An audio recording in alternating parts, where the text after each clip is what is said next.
memberkati. Terlebih lagi saya akan bacakan suara gembala. Suara gembala yang tulis langsung oleh Ibu Gembala sidang kita dengan tema judul bagaimana untuk kita tidak gagal dalam beriman.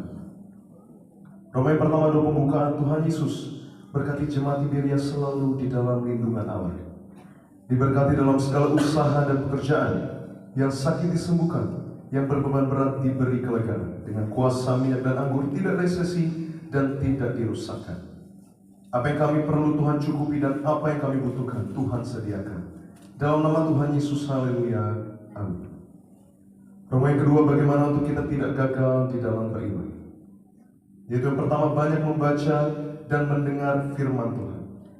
Dia dari Roma 10 ayat 17 dan Matius 4 ayatnya yang keempat. Iman kita bertumbuh melalui membaca dan mendengar kebenaran firman Tuhan. Firman Tuhan itu memberi kehidupan dan kekuatan, serta sebagai makanan rohani bagi roh dan jiwa kita. Firman Tuhan membuat hidup kita segar, rohani kita tidak layu, dan efeknya adalah keberhasilan atau selalu menghasilkan buah. Mazmur 1 ayat yang pertama sampai ketiga. Banyaklah membaca dan mendengar kebenaran firman Tuhan. Yang kedua, perkatakan firman Tuhan. Dia dari Yosua 1 ayatnya yang ke-8. Tuhan Yesus menghendaki agar kita melepaskan iman dengan mengucapkan firman Tuhan.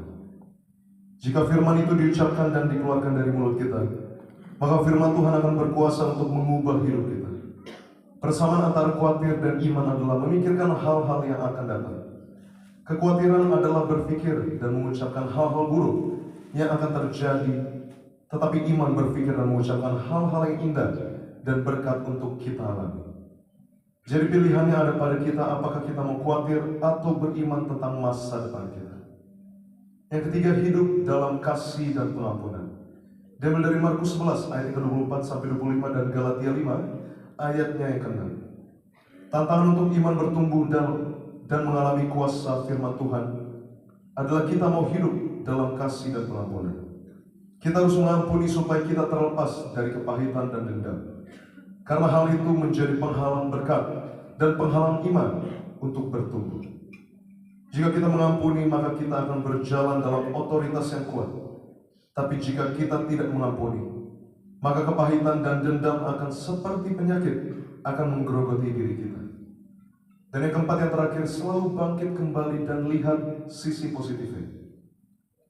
Dia dari Amsal 24 ayatnya ke-16. Kegagalan bukan akhir dari segalanya. Kegagalan adalah permulaan dari hal baru yang lebih baik dari apa yang kita jalani sebelumnya.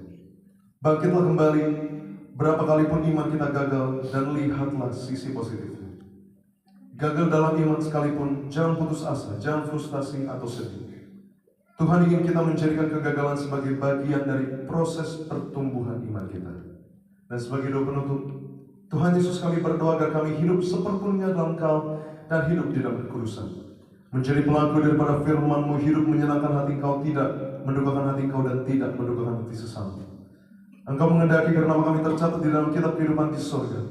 Kalau sampai nama kami tidak tercatat sesuai di dalam Wahyu 20:14-15, kami akan mengalami kematian kedua, yaitu lautan api. Kami mau bersungguh-sungguh hidup di dalam Engkau sepenuhnya. Dan biarlah Allah Roh Kudus selalu mengurapi kami, mengenai roh, jiwa, dan tubuh kami. Dan dalam hidup ini kami mau selalu bertobat dan bertobat, belajar dan belajar setiap hari. Belajar firman-Mu, mendalami firman-Mu dan melakukannya. Dalam nama Tuhan Yesus kami percaya. Kalau kami hidup sepenuhnya dalam Engkau, maka terjadilah doa yang Kau ajarkan sendiri. Yaitu hidup kami di bumi seperti di dalam surga. Dalam nama Tuhan Yesus, haleluya, amin. Yang percaya